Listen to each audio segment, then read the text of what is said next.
S'il n'y avait pas de religion, les pauvres assassineraient les riches. Si Napoléon le dit, c'est qu'il ne se trompe que pour vous ménager, vous hypocrites. Lui, le mystère de l'incarnation, à savoir Dieu qui se manifeste dans le corps du Christ, il n'en a que faire. Ça, chez nous musulmans, ça nous fait cabrer, je sais, mais ce n'est pas le but ici. Fâchez-vous ailleurs. Nous ne sommes pas partout et je ne suis pas prosélyte. Chacun se débrouille avec sa conscience. Pour revenir, c'est plutôt un autre calibre de mystère qui a grâce aux yeux de notre empereur, qui n'est pas Nabo. Le mystère de l'ordre social, qui fait que vous tenez place et que vous ne sautillez comme une puce maltraitée que devant votre clavier, en mode anonyme. C'est à ce seul et unique mystère, l'ordre puis l'ordre, que Napoléon croyait, un ordre garanti par la religion. Réfléchissez 2 secondes, si ce n'est pas trop demandé. Si les pauvres s'accommodent du poids de leur misère, c'est qu'ils croient en une justice divine, non? À une égalité de notre espèce. Je sais que le mot espèce dans ma bouche sonne comme une insulte, mais je vous promets que le mot race fait bien pire. Une égalité de notre espèce donc, telle que conçue par le tout haut. Une espèce partageant ce même souffle divin, et qu'à côté tout est accessoire. Pire, les richesses matérielles peuvent être cause de votre perte. Oui, monsieur. Il est aussi difficile pour un riche d'entrer au royaume des cieux que pour un chameau de passer à travers le trou d'une aiguille. Ce n'est pas moi qui le dis, c'est la Bible alors.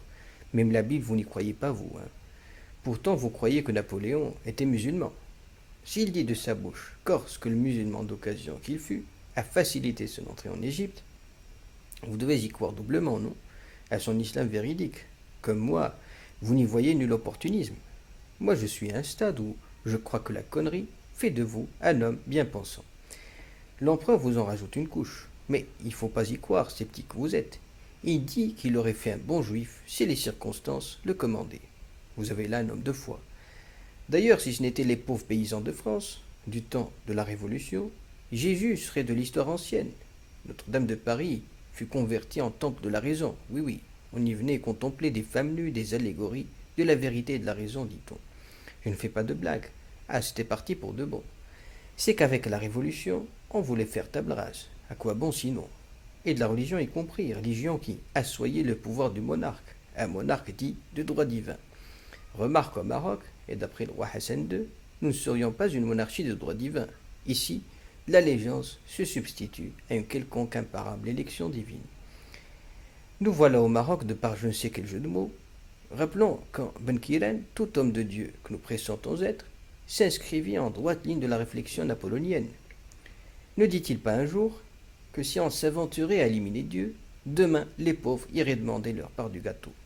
Ceci dit, ce n'est pas parce que la religion vous soumet les passions d'un homme qu'elle est de fait le produit des hommes. Cela reviendrait à dire que manier le feu pour réduire en cendres la baraque de votre ennemi fait de vous le concepteur du feu. De retour à Napoléon, qui ne fait rien à moitié et qui un jour comme le nôtre, ce 15 août, décide d'en faire un jour chômé. C'est non seulement son jour de naissance, oui, une perle aînée, mais c'est le jour de l'Assomption chez les chrétiens et non de l'Ascension.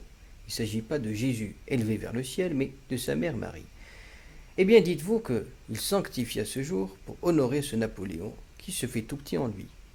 Le Vatican est allé lui trouver un martyr romain du nom de Saint Napoléus, un saint patron, pour le lui assimiler. Et voilà Napoléon qui, posant bon chrétien, capable de vous faire croire qu'il a bu directement du Saint Graal.